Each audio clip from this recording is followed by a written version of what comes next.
I have a lot of concerns about the lack of due process that your agency has been affording people in this country. In Texas, for example, you had rounded up 171 individuals, were preparing to deport them, and it wasn't until the Supreme Court issued an opinion that that was unconstitutional and that their due process rights were being violated did your agency actually stop and adhere to the Supreme Court's opinion.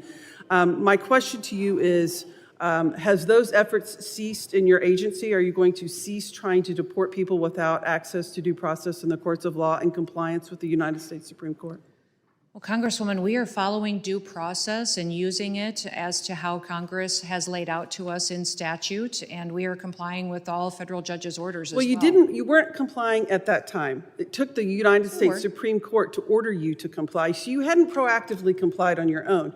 You were intending to wrongfully deport people without access to a court hearing, without access to the rule of law, and that is why it was necessary for the United States Supreme Court, due process does not guarantee a hearing, who issued an opinion ordering you and your agency to comply with the due process rights of the people in this country. That's what separates, that's what makes our country great, is we do have access to due process.